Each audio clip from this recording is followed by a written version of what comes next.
السلام علیکم پاکستان۔ شکوہ جواب شکوہ سپریم کورٹ میں جاری ہے۔ خط کے جواب میں خط۔ آج قاضی فائز عیسیٰ کا وہ خط جو ہے وہ میڈیا کو اس کے کچھ سیکشن جو ہے وہ ذرائع کر کے بتائے گئے جو انہوں نے جسٹس منصور علی شاہ کے خط کے جواب میں لکھا تھا۔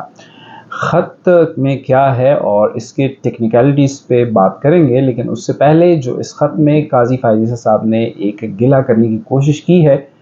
کہ آپ کا خط مجھ تک پہنچنے سے پہلے میڈیا کی زینت بن گیا۔ تو یہ تو وہی روایت ہے سر جو آپ نے شروع کی تھی کہ آپ جب چیف جسٹس کو خط لکھتے تھے، جب آپ جوڈیشل کمیشن کو خط لکھ دیتے تھے، تو پہلے جو ہے وہ ذرائع سے یا خط ایون جو ہے وہ منظر عام پر آ جاتا تھا، اور بعد میں جو ہے وہ آپ کہہ سکتے ہیں کہ سپریم کورٹ تک شاید پہنچتا یا رجسٹرار تک پہنچتا۔ تو یہ جو روایت آپ نے جو ہے وہ شروع کی تھی، وہ منصور علی شاہ نے اس کو سسٹین کر رکھا ہے، اس کو جو ہے وہ لیگیسی جو ہے وہ کنٹینیو رکھی ہے، اور کچھ انہوں نے نہیں کیا۔ اب آتے ہیں خط میں جو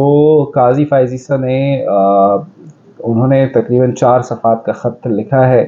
اور انہوں نے جو منصور علی شاہ نے اعتراضات اٹھائے تھے اس کا جواب انہوں نے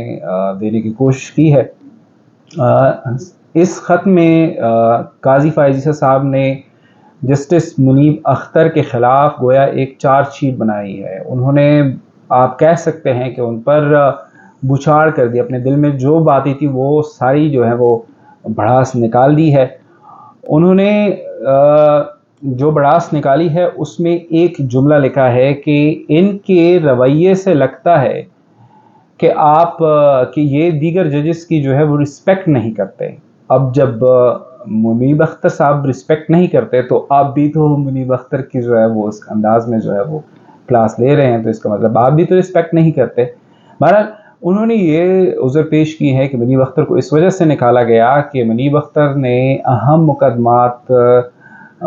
کے سماعت کے لیے مقرر کرنے کے لیے جو ججز کمیٹی کا اجلاس ہوتا تھا اس میں وہ پیش نہیں ہوتے تھے، اس کو وہ اٹینڈ نہیں کرتے تھے۔ اور جب ہم نے یہ فیصلہ کیا کہ سپریم کورٹ کی چھٹیوں کے دوران ہم اہم جو ہے وہ مقدمات کو سماعت کے لیے مقرر کرتے ہیں، تو جسٹس منیب اختر نے جو ہے وہ ان مقدمات کو سماعت کے لیے مقرر کرنے پر رضامندی ظاہر کرنے کے بجائے چھٹیوں کو جو ہے وہ ترجیح دی۔ اب چھٹیاں جو ہے وہ آفیشیلی وہ آتھورائزڈ ہے، وہ لیں گے تو آپ اس کو کسی جج کو روک تو نہیں سکتے۔ تو اگر انہوں نے چھٹیاں کی جو کہ ہر جج کرتا ہے، اس مرتبہ جو ہے وہ اگر آپ نے کوئی کچھ سیکریفائی کیا تو اس کا مطلب یہ نہیں ہے کہ اگلا جو ہے وہ باؤنڈ ہو گیا۔ تو آپ نے یہ کہا ہے کہ انہوں نے چھٹیاں کی اور اہم مقدمات جو ہے وہ سماعت کے لیے مقرر نہیں ہوا۔ اب اہم مقدمات اس میں سے کیا تھے؟ وہ ہے 63A جو اب آپ نے سماعت کے لیے مقرر کر دی، اور کیسے مقرر کر دی اس کا پتہ نہیں چلا۔ آپ نے یہ کہا ہے کہ یہ آپ کے خیال میں بہت اہم مقدمہ تھا، کیونکہ اس کے ذریعے سے یہ باتیں ہو رہی ہیں کہ شاید جو فلور کراسنگ ہے وہ لیگل کی جائے گی، اور آئینی ترمیم کے لیے ایک راستہ جو ہے وہ فراہم کرنے کے لیے یہ سارا کچھ ہے۔ تو آپ کے خیال میں یہ اہم تھا، لیکن جسٹس منیب اختر اور منصور علی شاہ کے خیال میں اگر یہ اہم نہیں تھا، اور وہ کہہ رہے تھے کہ جو چھٹیوں کے بعد جو ہے وہ ان معاملات کے حوالے سے ججز کمیٹی میں بات ہونی چاہیے، تو میرے خیال میں آپ کے پوائنٹ میں اتنا وزن نہیں ہے۔ آگے انہوں نے یہ کہا ہے کہ جب ہم ججز کمیٹی میں بیٹھے تھے تو ہمیں آپ کا خط جو ہے وہ رجسٹرار نے پہنچایا،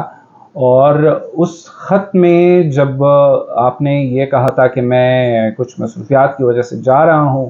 اور میں اٹینڈ نہیں کر پاؤں گا اجلاس کو، تو اس خط کے بعد میں نے پھر جسٹس یحییٰ افریدی سے پوچھا کہ اب جب منیب اختر کی جگہ جو ہے وہ ہم ایک اور جج کو ریپلیس کر رہے ہیں تو آپ اس کے لیے ویلنگ ہے؟ تو انہوں نے کہا میں اس میں انٹرسٹڈ نہیں ہوں۔ اب یہاں پر ہم رک جاتے ہیں، اور جب چیف جسٹس صاحب کہتے ہیں کہ آپ اجلاس میں نہیں آئے، اس کا مطلب ہے کہ اجلاس کے لیے 3 ججز کا ہونا ضروری تھا۔ یہ تو نہیں ہو سکتا تھا کہ 2 ججز جو ہے وہ کرتے رہو، آپ کا سینئر پیونی جج نہیں تھا، تو آپ نے اجلاس کیسے کنڈکٹ کیا؟ اور آپ لکھتے ہو کہ اجلاس ملتوی کیا گیا۔ جب اجلاس ملتوی کیا گیا تو پھر 63A اور آڈیو لیک کیس سماعت کے لیے کیسے مقرر ہوئے، اس کی کاز لسٹ کیسے جاری ہو گئی؟ یہ ایک پوائنٹ ہے جو کہ